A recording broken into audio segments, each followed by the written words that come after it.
Jack Lang was born on the 21st of December, 1876. He was born into a poor family. His father was a watchmaker and jeweler. For most of his life, he lived with his aunt and uncle in their farm in Burnsdale because of a family financial problem. He went to St. Francis Marist Brothers School. In the banking crash of 1890, he became interested in politics. Lang's first job was as junior office assistant, where his shrewdness and intelligence saw his career advance. In 1900, he became the manager for a real estate firm. His career in politics was started when he became the mayor of Auburn. After this, he went on to become a member of the New South Wales Legislative Assembly for the District of Granville. When Billy Hughes was trying to get conscription for Australia, Lang sided with the anti-conscription side and posed himself for advancement in politics.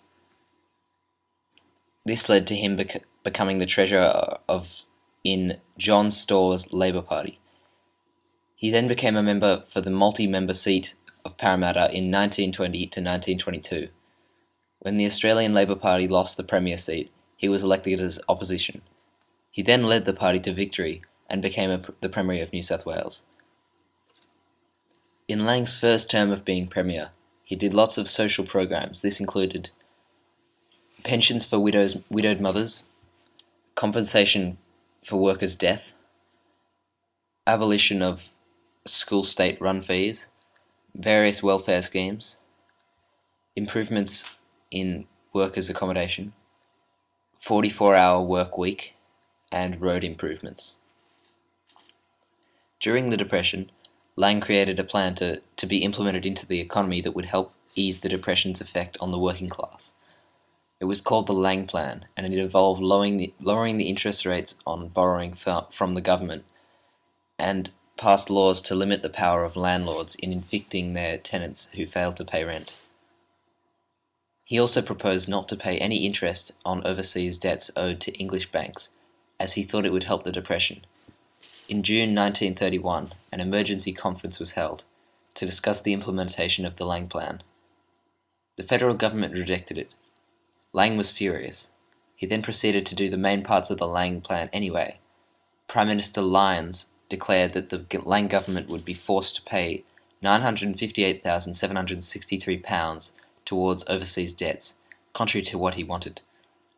Lang, determined as ever, refused to do so, and then personally withdrew £1 million of New South Wales money from the bank. His actions illegal, he was dismissed by Governor Philip Game on 13th of May 1932 from office. The people of Australia were affected by Jack Lang's actions in a number of ways. Jack Lang's ideas caused many people to follow him and become strong believers in his policies. This also caused many people to be strongly opposed to him. What Jack Lang did divided a nation and caused a massive controversy which is still remembered today. Jack Lang ended up arguing for the Labor Party for another 4 years and was then kicked out. Lang then set his later life to editing his newspaper and writing his books. He then died aged 98 in September 1975.